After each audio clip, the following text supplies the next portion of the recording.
Shemtov, bienvenido. Nayara.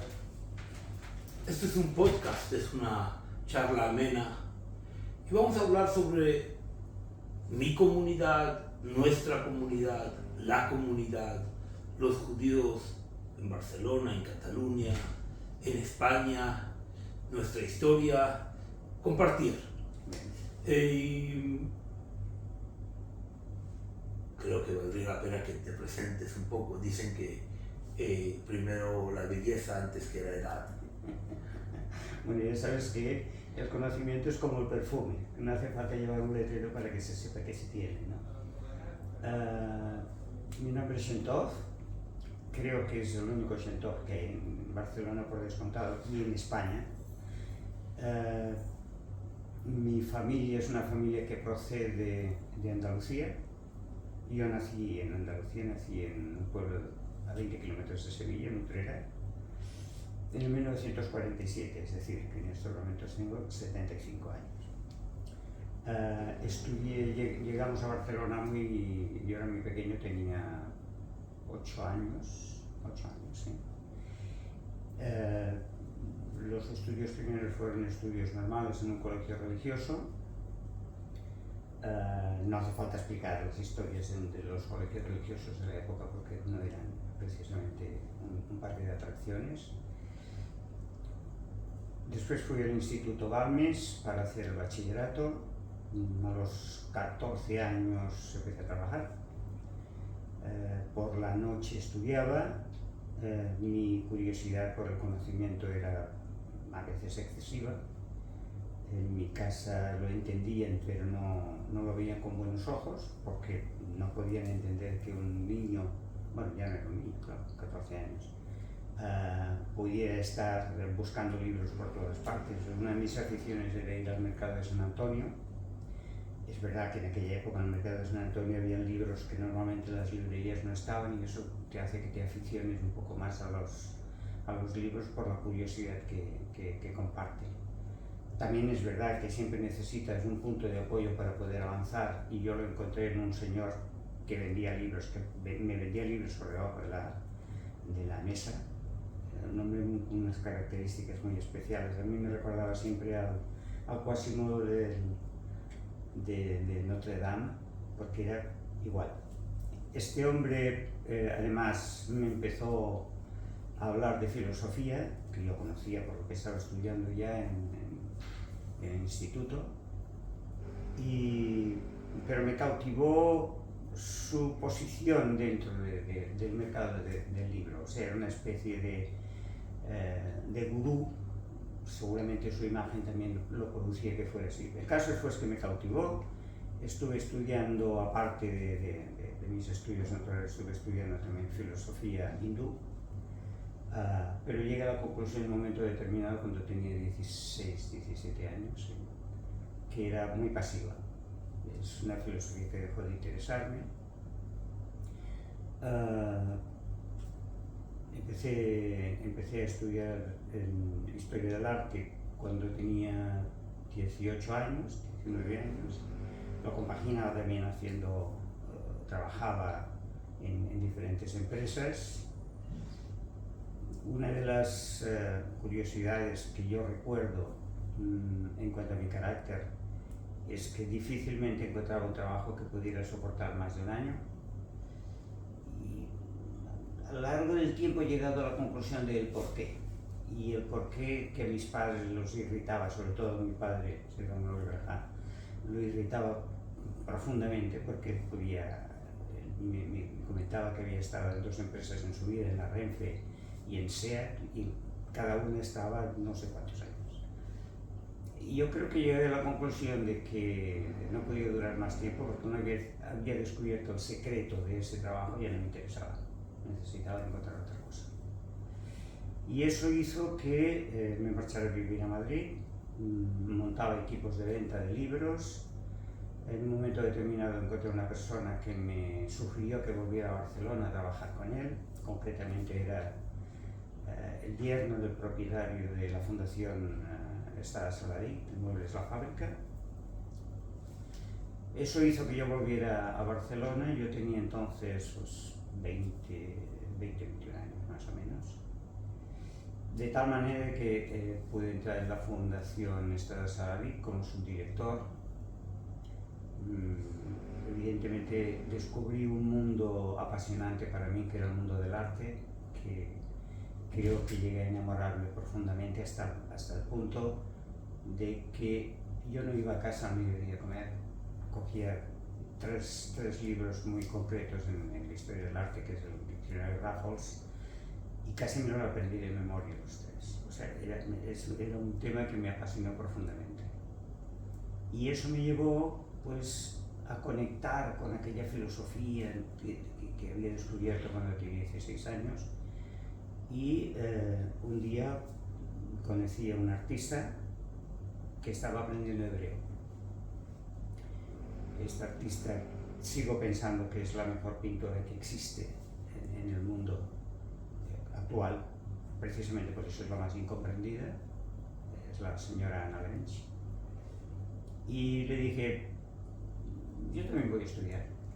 Y entonces corría el año 1975, yo por aquel entonces ya era director de la sala de subasta más importante que había en España, la Sala Bovero en Barcelona, y nos encontramos con un matrimonio excepcional, el matrimonio Nijjar, el señor Jacob y la señora Mercedes, de bendita memoria, y me acogieron con mucho cariño. Yo me encontré muy bien, empecé a estudiar hebreo, pero mi trabajo me absorbía hasta el punto de que no tenía más remedio que dejar. ¿Y ese fue tu primer contacto con el mundo judío? No, mi primer contacto con el mundo judío ocurrió cuando yo tenía 11 años. ¿Qué ocurrió? Parece ser que en el colegio yo era un niño muy movido, y eso hacía que me enfrentara o me confrontara con algunos de los profesores, que ellos sí que conocían los orígenes nuestros. Entonces estábamos jugando en el patio y yo estaba en un ángulo del patio jugando, y en otro ángulo del patio un niño se cayó y se rompió el brazo. Y no sé quién me culpó a mí, algo que es inverosímil, porque claro, la distancia que teníamos era una distancia de casi 40-50 metros. Me culparon a mí y el profesor pues lo creyó, que yo había sido el responsable. Entonces me castigaron, nosotros nos quedábamos a comer en el colegio, me castigaron una semana sin comer. Claro, una semana sin comer a un niño de 11-12 años, pues es un poco cruel, ¿no? Pero sobre todo, anímicamente y físicamente al niño le afecta. Le debía afectar, porque mi madre se dio cuenta de que algo estaba pasando, que yo no estaba bien, y me preguntó. Yo no le dije nada, entonces fue al colegio a preguntar. Y el colegio le dijeron que yo me portaba muy mal, que tenía el diablo dentro de mí, y que yo le había roto el brazo a un niño. Y yo le dije, pues estamos jugando. Era la época de la guerra entre Israel y el mundo árabe. Estábamos jugando de moros y judíos. No podía ser yo, nada. Bueno, y al llegar a casa, que se armó un revuelo importante, la madre de mi padre me cogió aparte y me dijo, ¿tú por qué te has puesto en el lado de los judíos? Naturalmente a mí eso me entró por un oído y me salió por el otro. No. Ni sabía lo que significaba el mundo judío, no tenía absolutamente ninguna idea, porque nadie me había hablado de eso. Y además estaba prohibido hablar en España de eso. Y mi abuela entonces me dijo, es que nosotros somos judíos. Eso que hoy lo recuerdo con un impacto importante, en aquel momento pues no le di la más mínima importancia, porque, a ver, yo me veía un niño normal como los otros, o sea, no había ninguna diferencia entre un niño judío, un niño no judío, o un niño lo que fuera. Para mí era exactamente igual. Pero eso despertó cuando yo tenía 16 años, justo cuando estaba estudiando filosofía con este Quasimodo famoso que he comentado, y me encontré con un libro de Buber. empecé a leer En Buber. castellano había En ya. castellano, sí. Porque los libros que traía este señor los traía de Argentina y México. Aquí en España no se editaban. Estuve leyendo Buber, bueno, con un concepto filosófico interesante, pero no más allá. De hecho, yo creo que yo tomé una decisión seria con el mundo judío en 1975, en el momento en que yo puse los pies en la sinagoga en la CIP, estudiando entre las personas que había allí con el matrimonio nigeri. ¿Por qué te llevan ellos a la sinagoga? No, la señora Lynch estaba estudiando hebreo. Ella es pintora, y entonces yo ya estaba en el mundo del arte y me la presentaron un día como un artista muy especial que había ganado premios y tal. Y entonces hicimos amistad y esta mujer pues me dijo que estoy estudiando hebreo. Y ella me enseñó unos discos de hebreo que tenía, me enseñó unas canciones. En fin, me llamó un poco la curiosidad, pero cuando dijo que estaba estudiando hebreo, yo dijo, yo también voy a ir. Entonces, yo me decidí ir. Claro, esto que Había hice... clases de hebreo en la comunidad. Sí. ¿Quién las daba en aquellos años? No lo recuerdo muy bien, me equivocaría si dijera un nombre. A ver, era un chico, sí, ahora lo recuerdo, era un chico que se llamaba Daniel y que tenía una dificultad para caminar. Esto sí que lo recuerdo, no recuerdo el apellido suyo. Entonces, yo creo que eso fue lo que hizo que la ceniza que había se inflamara. Pero yo no tomé una decisión seria hasta mi primer viaje a Israel. Mi primer viaje a Israel, que fue en el año 89. Y entonces, cuando volví de Israel, yo ya volví con kippah. Evidentemente, tenía que hacer el giur. El rabino de la comunidad no quería ayudarme, me dijo que no quería ayudarme, que me espabilara yo. Hasta que él se retiró en el 89, si no recuerdo mal, el rabino Ben Shabbat. Y entonces, antes de que se retirara, yo le dije, ¿pero puedo venir a la sinagoga? Me dice, sí, puedes venir, te pones en tu rincón y es cosa tuya, pero yo no te voy a ayudar. Vale. Entonces me propuse evidentemente arreglar toda mi documentación y en el año 94, con favor de Dios, lo pude hacer. El rabino Basri era el presidente del Tribunal Rabínico en Jerusalén. Me acompañó Carlos Schott, que en aquella época era el secretario general de las comunidades, y me ayudó mucho, la verdad sea dicha. Y cuando volví, pues ya volví con un pensamiento muy serio, de dejar de saltar de rama en rama, o sea, estás o no estás. Pero claro, yo siempre, me enseñaron desde siempre que cuando hagamos un compromiso es un compromiso, y no hay vuelta atrás. Háblame del año 75, ¿qué encuentras en la comunidad? ¿Cómo era? ¿Qué recuerdas? A ver, en el año 75 lo que yo recuerdo de la comunidad son flashes muy concretos. Uno de ellos, evidentemente, la hostilidad del rabino hacia mí, por razones obvias, porque él tenía unas experiencias bastante duras, y supongo que como era la persona que estaba allí, no sé si era el primero que se hacía un libro aquí en Barcelona, no recuerdo si era el primero, no sé. Pero no había conversión, no, sí las había. No, había en Marruecos. No había en Marruecos, y había en París, había en Londres y había en Roma. La comunidad judía, no sé si lo puedes recordar, ¿tenía contacto con el mundo exterior o estaba aislada?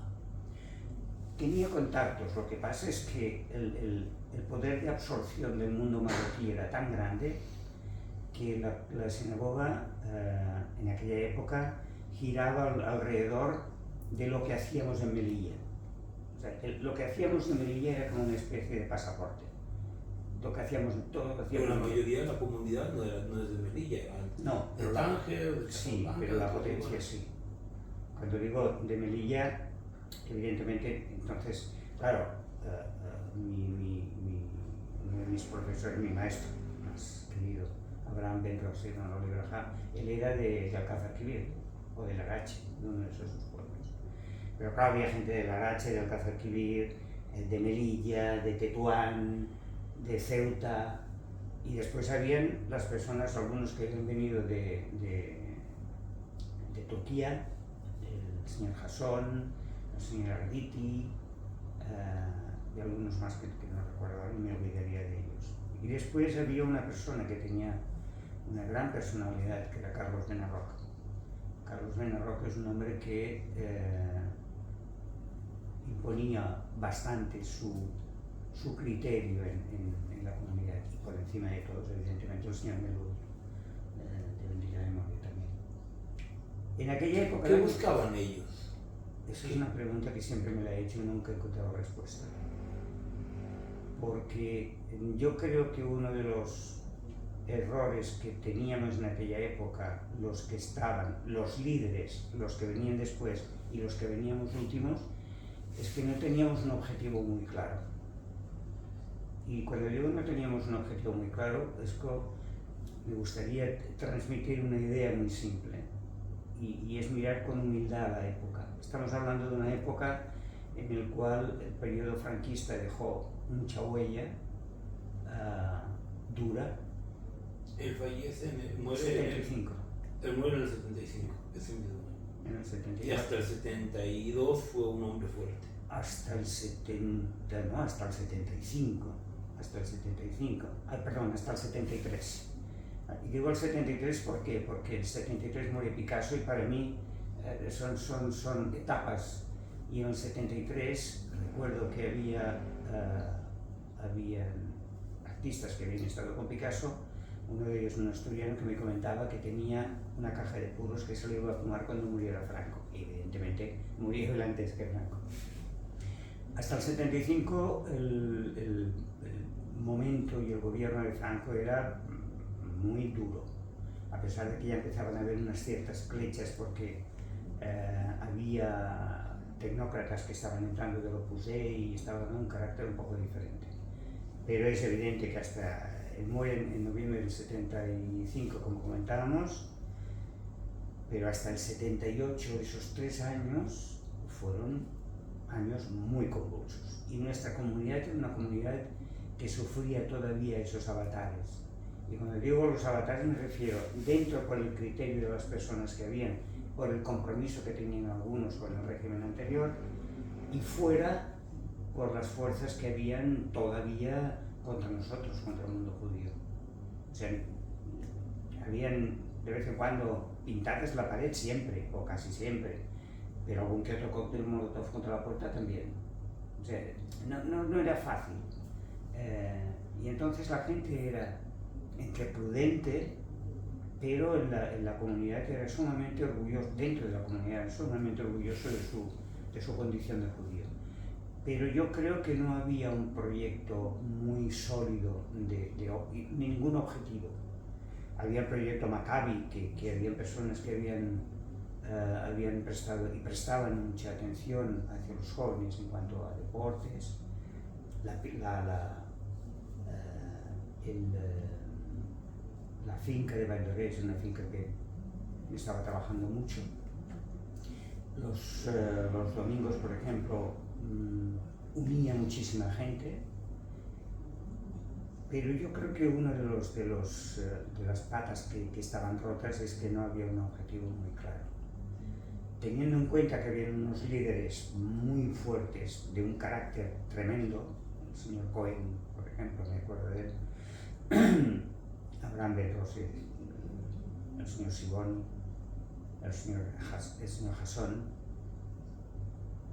el señor... ¿Cómo convivían todos ellos, todos con sus caracteres, sí, pero especialmente marcados? Y todos tenían un punto en común. Habían hecho dinero en la época que les tocó vivir. Entonces, una de las sorpresas que yo encontré cuando llegué allí es que, a pesar de que esta gente tiene un carácter sólido y tenían una formación intelectual relativa, habían hecho su vida, pues su negocio, y habían hecho dinero. Y a mí me llamó la atención. Eran hombres, no quiero decir incultos o cultos, porque si no sería como insultante, pero la comunidad era una comunidad más culta que la sociedad civil que había afuera. Imagino que sí. Yo diría que no. No. Yo diría que no. Es decir, una de las cosas que a mí me llamó la atención cuando yo me comprometí en serio con la comunidad es que notaba que había una falta de cultura general profunda. O sea, no superficial. La superficialidad era la norma en la casa. Pero, o sea, conocer, pues no sé, unos conceptos estéticos, unos conceptos éticos, unos conceptos filosóficos, unos conceptos matemáticos, encontraba que no les interesaba. No les interesaba. No era su interés, que era hacer dinero. Sí, esa es la pregunta que yo le hice al señor Benarroch.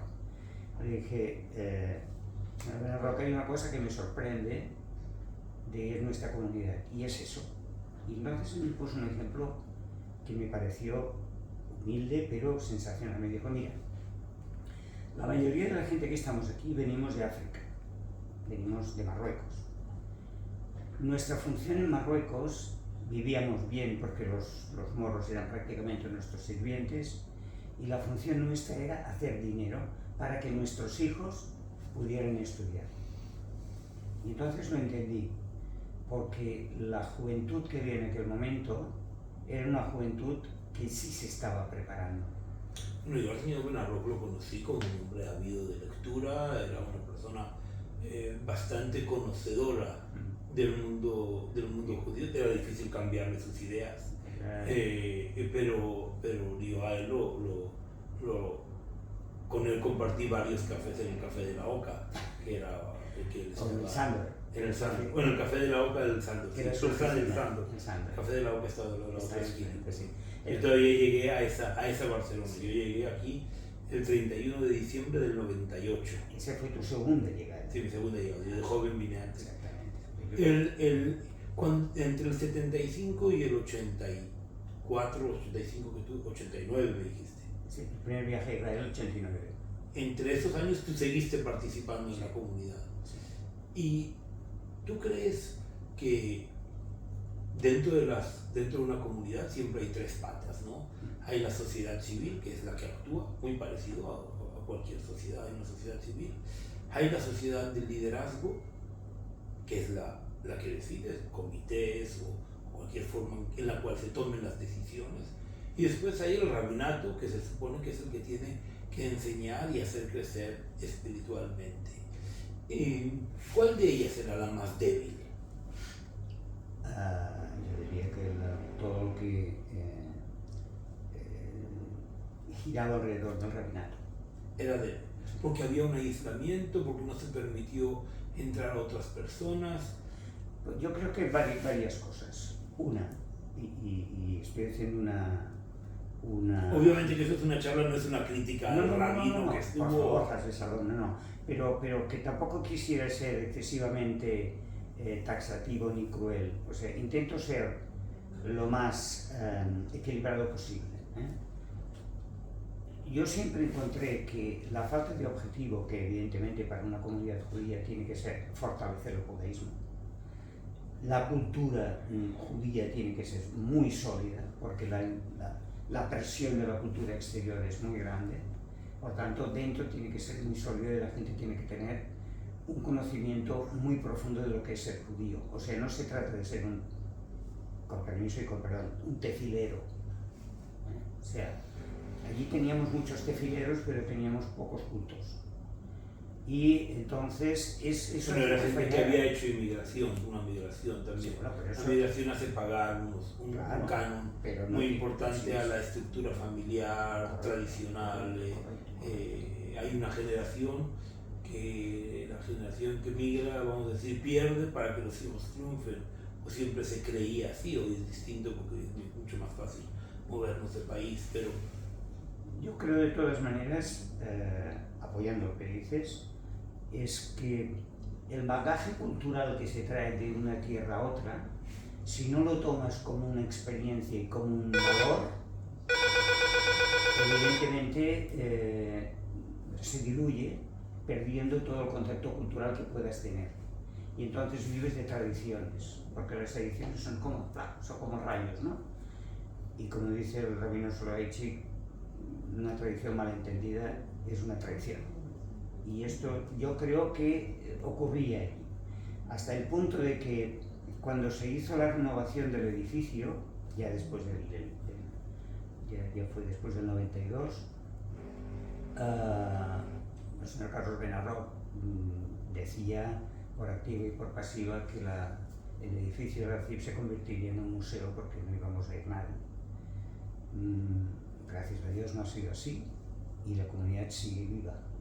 Pero eso quiere decir que la parte que siempre ha ido más floja en aquella época, precisamente era esa, el concepto religioso, para ser más exacto.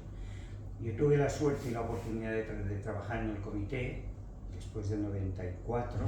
Yo toda mi documentación la obtuve en el 94 y en el 96, si no recuerdo mal, yo entré en el comité con Prosper Pinto como presidente, y entonces tuve la oportunidad de trabajar con cultura, hicimos exposiciones, hicimos bastantes cosas interesantes, pero se fue el comité. Pero yo siempre notaba que el tema religioso fallaba, había algo que fallaba.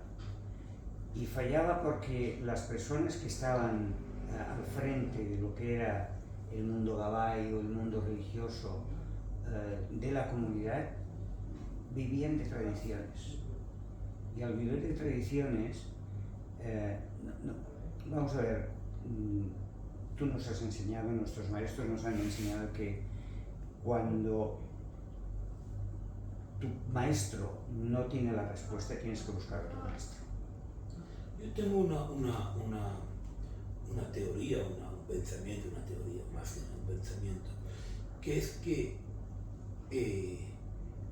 España, Barcelona, aunque cuando yo la encontré en el 99 era muy abierta al universo, estaba muy cerrada al mundo judío.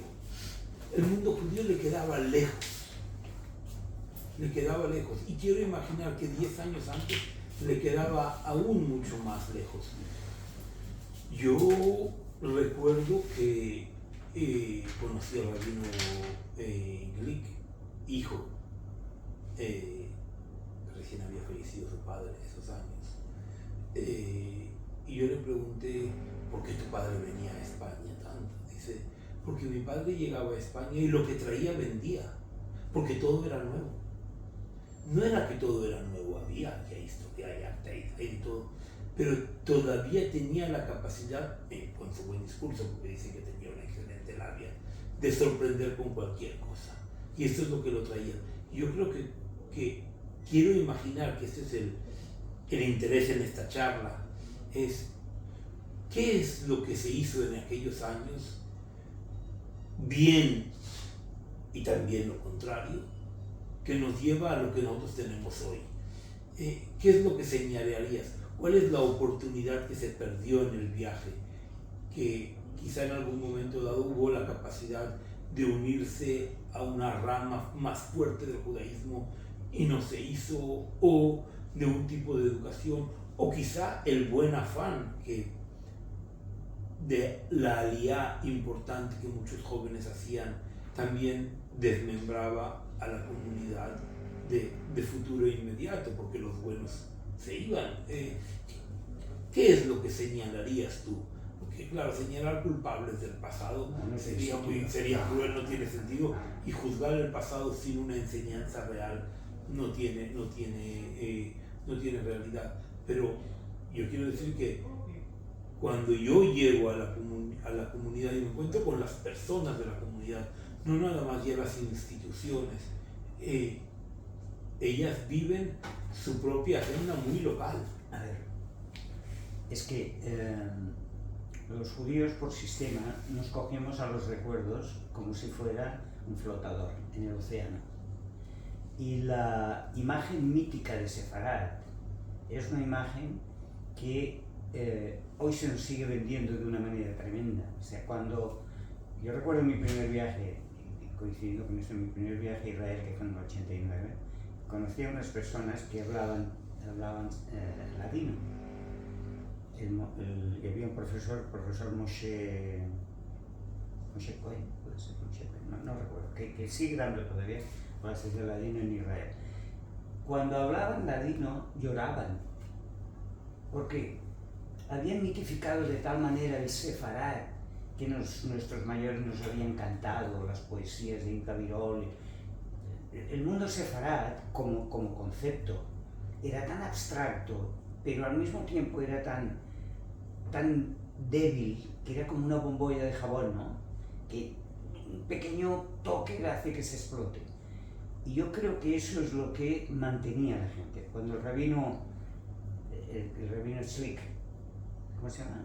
Luke, el rabino Luke venía a Sefarad, pues el hecho de volver a Israel con toda esa aureola de que ha estado en Sefarad, siempre trae cosas nuevas, claro que sí, todos los viajes te llenan si eres capaz de sacar puntos. Pero si vienes de una tierra mítica y la llevas al sitio donde tú puedes vender ese misticismo, casi para adorar, es normal que ocurran estas cosas. Y a nosotros yo creo que nos ha pasado siempre eso. Ahora que estamos fuera de Jerusalén, mitificamos Jerusalén. Hace pocos días tuve una conversación con el expresidente de Cataluña, señor Pujol, y me decía, es que claro, la identidad de ustedes es una identidad que nosotros deberíamos aprender, porque ustedes dicen cada año y el año próximo en Jerusalén. Nosotros, los catalanes que están fuera de Cataluña, no dicen y el año próximo estaremos en Barcelona o esta no. Es que el que se va no quiere volver. A ver, el que se va por una cosa muy sencilla, porque hay más oportunidades fuera. Porque va buscando una oportunidad. O sea, el emigrante que... O una oportunidad o más apreciación a lo que él ha aprendido, trabajado, etc. Un futuro. Los jóvenes se van, claro. Los jóvenes se van, ahora saltamos muchos años, sí. Los jóvenes se van hoy sí. Porque en otros países es más fácil crecer socioeconómicamente. A ver, un momento, porque eso también se está mitificando. Te lo digo porque yo sí pienso como emigrante y tú deberías pensar también como emigrante. Cuando tú te vas a otro país, si eres capaz de llevar tu carga cultural encima y hacerla un éxito, tienes posibilidades de que eso te sirva para el futuro. Si tú te marchas a otro país pensando que ese país te va a solucionar la vida por sí, estás muerto. No, pero hay países con una dinámica que dan oportunidades socioeconómicas mucho más importantes. O te llevan a la ruina. Porque Israel a nosotros nos cautiva y vamos allí, pero no todos los judíos tenemos capacidad de vivir al ritmo de Israel. Cuidado, Israel, y tú lo sabes, no es un país fácil. Yo de todos modos siempre digo que para mí el mejor momento de hacer aliyá, con todo el riesgo que eso implica para nuestros jóvenes, es una vez que ya están formados aquí. Porque si se van a ir a formar allí van a tener menor oportunidad por la falta de idioma. Pero esto es otra historia en relación a lo que podemos aprender del pasado y a saber la experiencia. No me has contestado cuál es el punto que tú piensas que se perdió una oportunidad en algún momento dado en la historia de tu comunidad desde el año 75 hasta aquí. Casi mi edad, yo soy del 74. Potenciar el judaísmo como concepto cultural. Pero alguien les dio la oportunidad. No había posibilidad. Entonces no hubo una oportunidad real. A ver, cuando digo no había posibilidad no quiero decir que no hubieran herramientas para poderlas utilizar. Pero los líderes que teníamos en aquellos momentos eran tan sumamente poderosos, entre comillas, y además no podías discutir. Tú hace un momento recordabas, discutir con el señor Carlos Benarroch era como matar un caballo de esos. Era muy difícil, porque de acuerdo que tenía una formación legal, porque él era abogado, pero a ver, ellos tenían la costumbre de imponer su criterio. pero se pudo y no se quiso hacer. Se pudo. Se pudo. Se pudo. Esta comunidad tuvo mucho más oportunidades para ser una comunidad mucho más floreciente de lo que es hoy. Y te voy a explicar cuándo. El primer, voy a nombrarlos por recuerdo y con respeto, el primer rabino que yo tuve conversaciones directas con él, porque con el rabino Ben Shabbat no quería que yo estuviera cerca de él, fue con el rabino Alfasi. El rabino Alfasi, que vino a Barcelona, si no recuerdo mal, alrededor del 91, o 92. Sí, 22, 93. Yo creo que después de las Olimpiadas. Sí, después de las Olimpiadas, exactamente, sí, porque estuvimos trabajando para el 500 aniversario. Él vino después de las Olimpiadas. Bueno, después del rabino Alfasi, que estuvo un año justito, vino el rabino Cohen.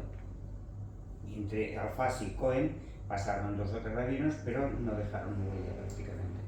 Pero vino el rabino Cohen. El rabino Cohen, el rabino Salomón Cohen, vino con un espíritu nuevo, con la ventaja de que él, el ser de Melilla, tenía muchos adeptos dentro de la casa, e intentó darle un cambio importante a la comunidad.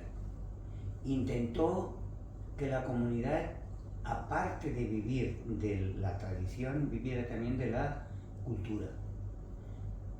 Él estuvo haciendo hincapié para determinadas cosas que enseñaban ya la patita. Me acuerdo que ¿cómo se llama este chico? ¿Cómo se llama? El hijo del señor. No importa la memoria. No, porque él hizo una revista, creó una revista, y la revista se divulgaba por la comunidad, se llamaba Zafir. La revista se divulgaba por la comunidad y la gente la leía. Y era una revista que tenía la capacidad de traer conceptos de todas partes, ¿no?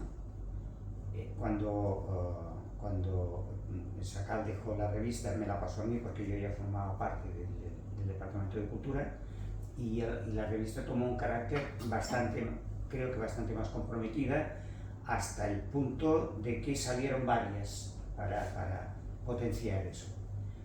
Yo creo que el rabino Salomón Cohen, con toda su fuerza, llegó un momento en que, supongo que por varias razones, no solamente por esta, le pararon los pies, y entonces él decidió una cosa muy curiosa: desapareció 4 o 5 días, nadie sabía dónde estaba, y después presentó la dimisión. Y ahí se rompió todo, porque lo que vino después, ya vinieron diferentes personas. No me gustaría entrar tanto en la crítica personal, no estoy criticando, estoy intentando responder ¿dónde estuvo esa oportunidad? Esa oportunidad que hubo ahí se perdió, porque después vino una persona de Brasil que era un gran estudioso y un gran exageta y hacía unas exégesis maravillosas de la Torá, y también lo perdieron. O sea, el peligro que ha tenido desde siempre en nuestra comunidad, yo creo, es darle la espalda al concepto religioso-cultural. Conocimiento. Conocimiento, hay mucha gente con conocimiento, indudablemente. Sí. O sea, a mí me ha recordado mucho la creación del Estado de Israel, cuando los intelectuales estaban en contra de la religión, e incluso habían grupos de judíos que lo que no querían por encima de nada que hubiera religión en el pueblo de Israel. Por ejemplo, Bialik y compañía. Yo me quedo con una Barcelona hoy que, en relación a muchas otras ciudades de Europa, una Barcelona judía me refiero, es pluriinstitucional.